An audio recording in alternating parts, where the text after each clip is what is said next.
வானொலியில் நீங்கள் கேட்டு ரசித்த தென்கட்சி கோ சுவாமிநாதன் ஐயா அவர்களின் கதைகள். ஒரு வயசான அம்மா தெரு வழியாக போயிட்டு இருந்தாங்க. அவங்க கையில் எண்ணத்தையோ வச்சுக்கிட்டு அதை அடிக்கடி பார்த்துக்கிட்டே இருந்தாங்க. ஒருத்தன் மெதுவாக அவங்கக்கிட்ட போய் கையில் இருக்கிறது என்ன அப்படின்னு எட்டி பார்த்தா அவங்க கையில் 4 பல் இருந்துதான். இவன் ஆச்சரியமாக அந்த அம்மாவை பார்த்தான். ஏம்மா, உனக்கு என்ன பைத்தியமா? ஏது இந்த பல்? இதை என்னத்துக்காக கையில் வச்சுக்கிட்டு அலைஞ்சிக்கிட்டு இருக்கிற அப்படின்னு கேட்டிருக்கான். அதுக்கு அந்த அம்மா விவரம் சொல்ல ஆரம்பித்தாங்களாம். இதை பாருப்பா, எனக்கு ஒரு மகன் இருந்தான்.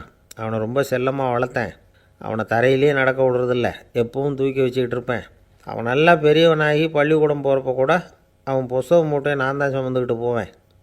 பார்க்குறவங்க கூட கேலி பண்ணுவாங்க, ஏம்மா படிக்க போகிறது நீயா உன் பிள்ளையான்னு கேட்பாங்க. அவன் இன்றைக்கி எவ்வளவோ பெரிய மனுஷன் ஆகிட்டான். வெளிநாட்டில் பெரிய உத்தியோகத்தில் இருக்கான். சமீபத்தில் இங்கே வந்துட்டு போனான். ஒரு நாள் ஏதோ கோபத்தில் என்னை அரைஞ்சுட்டான். அப்போ இந்த 4 பல்லும் கீழே விழுந்துட்டுது. இன்னமும் கூட விழுந்திருக்கும், ஆனால் பல்லு தான் இல்லை. என் புள்ள அரைஞ்சதுனால விழுந்த பல்லு இல்லையா அது. அதனால் இதை எப்பவும் என் கையிலேயே வச்சுக்கிட்டு ஆசையோடு பார்த்துக்கிட்டு இருக்கிறேன். அவன் தான் வெளிநாட்டுக்கு போட்டான்.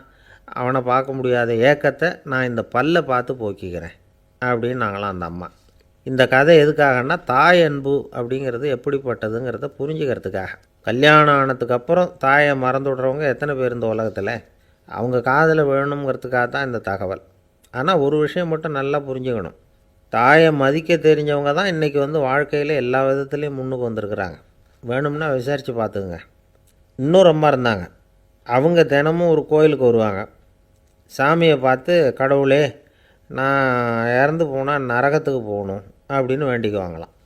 எல்லோரும் சொர்க்கத்துக்கு போகணும்னு தானே கடவுள்கிட்ட வேண்டிக்குவாங்க.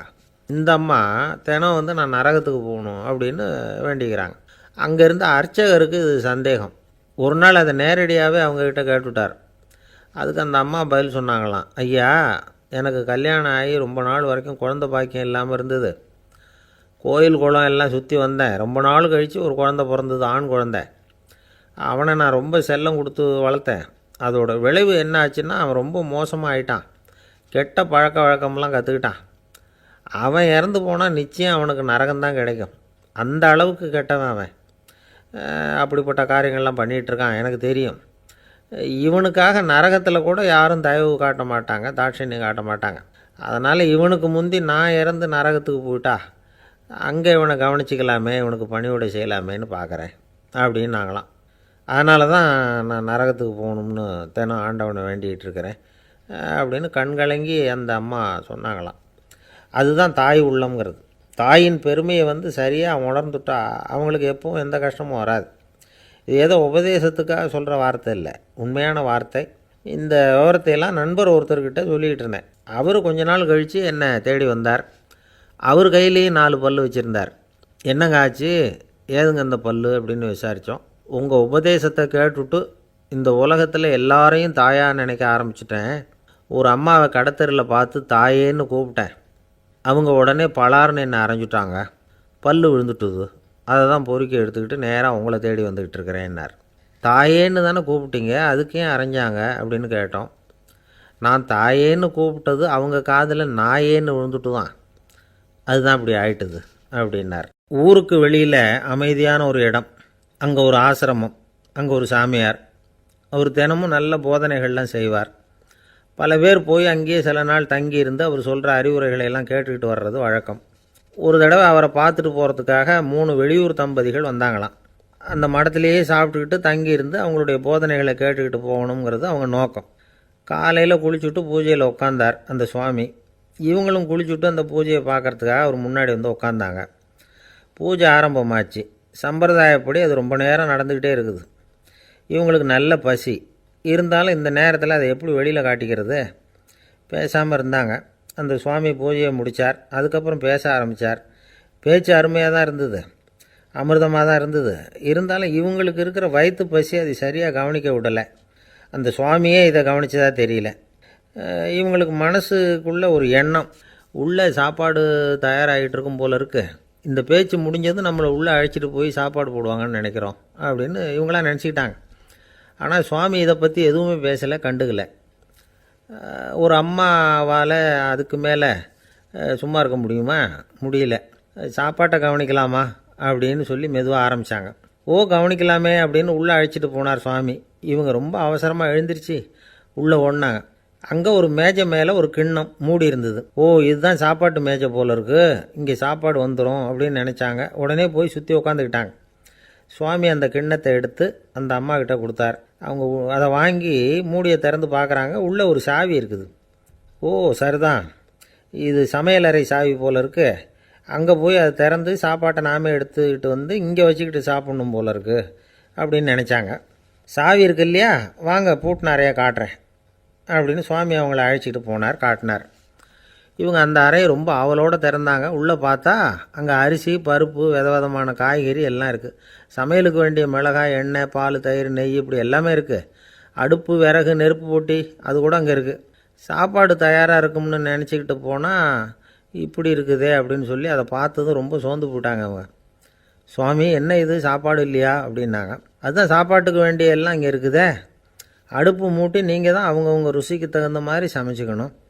இந்த சன்னியாசிக்கு எப்படி சமைக்க தெரியும் அப்படின்னு கேட்டார் சுவாமி.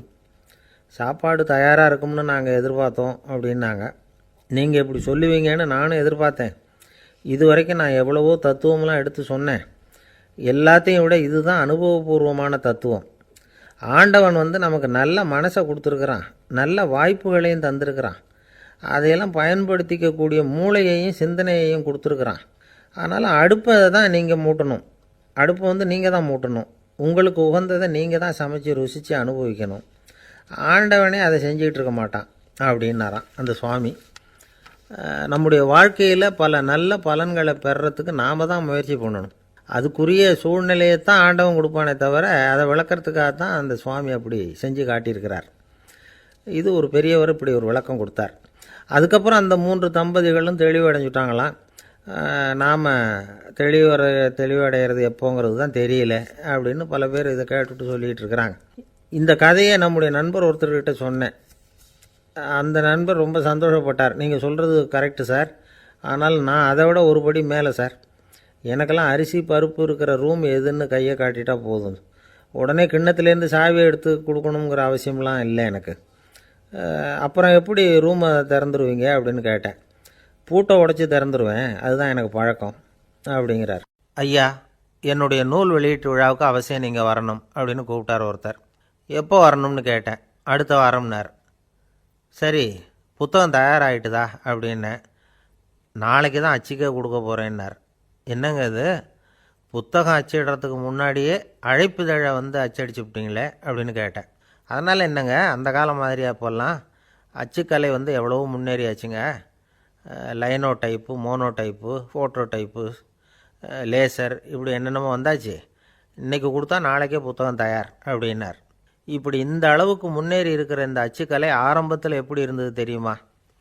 அந்த காலத்தில் காகிதம்னா என்னென்னே தெரியாது, அப்படி ஒன்று கண்டுபிடிக்கப்படவே இல்லை.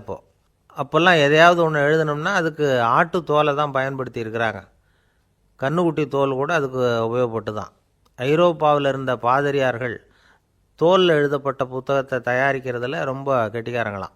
எகிப்து, அப்புறம் மத்திய தரைக்கடல் ஓரத்தில் உள்ள நாடுகள், இங்கே எல்லாம் தோல் தான் எழுதுபொருளாக பயன்பட்டு வந்திருக்குது. ஆனால் நம்ம நாட்டில் ஓலைச்சுவடிகளை எழுத்துக்கு பயன்படுத்தியிருக்கிறாங்க. எழுதுறதுக்கு தோலை பயன்படுத்தினவங்க பிறகு பேப்பரைஸ் அப்படிங்கிற கோரை புல்லை அதுக்கு பயன்படுத்தினாங்களாம். இதெல்லாம் அப்படி கொஞ்சம் கொஞ்சமாக கண்டுபிடிச்சிட்டு வந்திருக்கிறாங்க. அந்த புல்லை கச்சிதமாக நறுக்க வேண்டியது, நல்லா பதப்படுத்த வேண்டியது, அதுக்கப்புறம் அதில் எழுத வேண்டியது, அவ்வளவுதான். பேப்பருங்கிற சொல்லே இந்த பேப்பைரஸ் அப்படிங்கிறதுலேருந்து வந்தது தான். அதுக்கப்புறம் தான் காகிதம் வந்தது. இதை முதல்ல சீன நாட்டில் தான் கண்டுபிடிச்சாங்க. அது வந்த பிறகு அச்சு எந்திரம் கண்டுபிடிக்க வேண்டிய அவசியம் ஏற்பட்டது. அதை கண்டுபிடிச்சவர் ஜெர்மானிய அறிவியல் அறிஞர் ஜான் கூட்டன்பர்க். அச்சு கலைக்கு அடித்தளம் அமைச்சவர் அவர் தான். ஜெர்மனியில் மெயின்ஸ் அப்படிங்கிற ஊரில் 1399 பிறந்தார். அவரோட மாமன் ஒருத்தர் உலோக வேலையில் வல்லவர். அவர்கிட்ட இந்த வேலையை கற்றுக்கிட்டார். அதோட வைர கற்களை பட்டை தீட்டுறதுலேயும் ரொம்ப தேர்ச்சி பெற்றிருந்தார். இளம் வயசுலேயே சும்மா இருக்க மாட்டாராம், எதை செஞ்சாலும் அதை திறமையாக செய்வாராம். அவர் தான் முதல்ல மர அச்சு எழுத்துக்களை உருவாக்கினார். அது மேலே மை தடவி பிரதிகள் எடுத்தார். அதுக்கப்புறம் உலோக எழுத்துக்கள், முதல்ல காரியம், அப்புறம் இரும்பு, அப்புறம் கலப்பு உலோகம், பிறகு அச்சடிக்கிறதுக்கு எந்திரம் ஒன்றையும் உருவாக்கினார். முதல்ல பைபிள் அச்சடித்தார். 1468 அவர் இறந்து போனார்.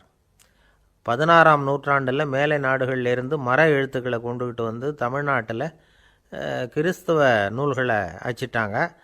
அப்போல்லாம் அச்சகங்கள் போதிய அளவுக்கு இங்கே இல்லை.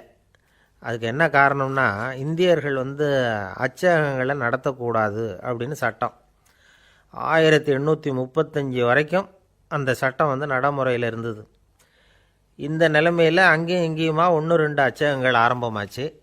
1713 தரங்கம்பாடியில் லூத்தரன் மிஷன் அச்சகம், அதே ஆண்டில் சென்னையில் எஸ்பிசிகே அச்சகம். இது ரெண்டும் தான் இந்தியாவில் முதல்ல தொடங்கப்பட்ட அச்சகங்கள். ஆட்டுத்தோல்லையும் ஓலைச்சுவடியிலையும் எழுதப்பட்ட எழுத்துக்கள் இன்றைக்கி எங்கேயோ போயிட்டுது. ஆனால் நம்ம ஊரில் எழுத்தாளர்கள் நிலைமை தான் ஒன்றும் சொல்லிக்கிறது மாதிரி இல்லை. நம்ம ஆள் ஒருத்தர் சொன்னார், சார் நான் சொந்தத்தில் ஒரு அச்சாபீஸ் வச்சுருந்தேன், இப்போவும் வச்சுருக்கிறேன். அதனால் என்னுடைய படைப்புகளை புத்தகமாக வெளியிடுறதில் எனக்கு ஒன்றும் கஷ்டம் இல்லை. வருஷத்துக்கு ஒரு புத்தகம் எழுதி வெளியிட்டுருவேன். 15 வருஷமாக இலக்கிய உலகத்துக்கு இப்படி சேவை செஞ்சுக்கிட்டு வர்றேன். ஆனால் இந்த வருஷம்தான் வாசகர்கள் எனக்கு பாராட்டு விழா நடத்தியிருக்கிறாங்க அப்படின்னார். இந்த வருஷம் அப்படி என்ன விசேஷம் அப்படின்னு கேட்டோம். இந்த வருஷம்தான் நான் எந்த புத்தகம் எழுதி வெளியிடாமல் இருந்தேன், அதுக்காகத்தான் எனக்கு இந்த பாராட்டு விழா அப்படின்னார். ஒரு நண்பர் இருக்கார், எப்போ பார்த்தாலும் கையில் ஒரு புத்தகம் இருக்கும். புத்தகம் இல்லாமல் எங்கேயும் புறப்பட மாட்டார். எதுக்காக இப்படி எடுத்துகிட்டு போகிறீங்க அப்படின்னு கேட்டால், எனக்கு இது ஒரு நல்ல நண்பன் மாதிரி, இந்த காலத்தில் எங்கே போனாலும் காத்திருக்க வேண்டியிருக்கு, அது மாதிரி சமயத்தில் நான் நண்பன் கூட பேசிக்கிட்டு இருப்பேன் அப்படிம்பாரான். ஒருத்தர் ஒரு பெரிய அரச பதவியில் இருந்தார். அவர் பதவியிலேருந்து இறங்க வேண்டிய சூழ்நிலை. அரசு கொடுத்துருந்த வீட்டை விட்டுட்டு வெளியில் வர்றார். வரும்பொழுது 2 கையிலையும் 2 பெட்டியை எடுத்துகிட்டு வந்தாராம். சார் உங்களுடைய உடைமைகள் அப்படின்னு கேட்குறாங்க அங்கே இருந்த ஊழியர்கள். இவர் தன்னுடைய கையில் இருக்கிற பெட்டியை காட்டி, இதுதான் என்னுடைய சொத்து அப்படின்னாராம். ஒரு பெட்டியில் அவருடைய உடைகள், இன்னொரு பெட்டியில் அவர் விரும்பி படிக்கிற புத்தகங்கள். அவ்வளவுதான். இதுதான் இருந்துதான். புத்தகம் படிக்கிறது மனசுக்கு நல்லதுங்கிறது நமக்கு தெரியும். புத்தக வாசிப்பு உடம்புக்கும் நல்லதுங்கிறாங்க. அது நமக்கு ஆச்சரியமாக தான் இருக்குது. ஒரு நபர் ஒரு வருஷத்தில் சராசரியாக 2000 பக்கங்களை படிச்சிருக்கணுமா, யுனெஸ்கோ பரிந்துரை. ஆனால் நம்ம நாட்டில் நாம் சராசரியாக படிக்கிறது 32 பக்கங்கள். அவ்வளவுதான். இவ்வளவுக்கு நம்ம நாட்டில் 6000க்கும் மேற்பட்ட நாளேடுகள், 2000க்கும் மேற்பட்ட இதழ்கள், மலர்கள், இவ்வளவு இருந்தும் சரியாக வரல. இந்த உலகத்தில் முதல் நூலகம் எங்கே எப்போ ஆரம்பமாச்சு தெரியுமா? கிமு 2500ஆம் ஆண்டில் அது ஆரம்பமாயிருக்குது. பாபிலோனியாவில் அமில் அணு அப்படிங்கிற அரசன் தான் நூலகத்தை உருவாக்கியிருக்கிறான். அப்போல்லாம் தாள் கிடையாது, களிமண் தான். களிமண் பலகைகளில் எழுதி அது தொகுத்து அப்படியே நூலாக்கி அதை நூலகத்தில் வச்சுருப்பாங்களாம். அரசருடைய நூலகத்தில் 1000க்கும் மேற்பட்ட நூல்கள் இருந்ததாக வரலாற்று குறிப்பு இருக்குது. அது மட்டும் இல்லை, அந்த நூலகத்தில் பொருள் வாரியாக, அதாவது சப்ஜெக்ட் வாரியாக புத்தகங்களை வகைப்படுத்தி வச்சுருந்தாங்களாம். அதில் மிச்சம் இருந்த ஒரு 25 களிமண் பலகை புத்தகங்கள் இன்றைக்கும் பிரிட்டிஷ் அருங்காட்சியகத்தில் இருக்குதான். அச்சு தாள் இதெல்லாம் ஏற்பட்டதுக்கப்புறம் அமைக்கப்பட்டது தான் பிரான்ஸில் இருக்கக்கூடிய பாரிஸ் நூலகம். 1480 பிரெஞ்சு மன்னர் 11ஆம் லூயி இந்த நூலகத்தை அமைச்சாராம். ஆனால் அப்போல்லாம் அரசர்கள் மட்டும்தான் நூலகத்தை பயன்படுத்த முடியுமா. அதுக்கப்புறம் 17ஆம் நூற்றாண்டில் இந்த முறை மாறி பொதுமக்கள் அங்கே போகலாம், படிக்கலாம் அப்படிங்கிற நிலைமை வந்துதான். போட்லியன் நூலகம் அப்படின்னு அதுக்கு பேர், பாரிஸ் நகரத்தில் இருக்குது. அங்கே தான் நூல்களின் பட்டியல் தயாரிப்பு பணி ஆரம்பமாச்சு. கல்வி வளர்ச்சியையும் நூலகத்தையும் இணைச்சவர் நெப்போலியன் போனபார்ட். முன்பணம் செலுத்தி புத்தகத்தை படிக்கிற முறையையும் அவர் தான் கொண்டுகிட்டு வந்தாராம். மக்கள்கிட்ட வசூலிக்கிற வரியின் ஒரு பகுதியை நூலகத்துக்கு பயன்படுத்தினவரும் அவர் தானா. நெப்போலியன் நூலகத்தில் உலகத்தில் உள்ள எல்லா மொழி நூல்களும் இருக்குதான். அங்கே ஒரு தமிழ் நூலும் இருந்திருக்குது. அது என்னென்னா கம்பராமாயணம். சோவியத் யூனியனுக்கு படையெடுத்து போனப்போ அங்கேருந்து லட்சக்கணக்கான புத்தகங்களை இந்த பனிச்சறுக்கு வாகனங்கள் இருக்குல்ல, அதில் கொண்டுகிட்டு வந்ததாக வரலாறு. அடுத்தபடியாக குறிப்பிட்டு சொல்லத்தக்க நூலகம் எதுன்னா பிரிட்டிஷ் நூலகம். மிக பழைய கையெழுத்து பிரதியெல்லாம் கூட அங்கே இருக்குது. 1753 ஆரம்பமாச்சு.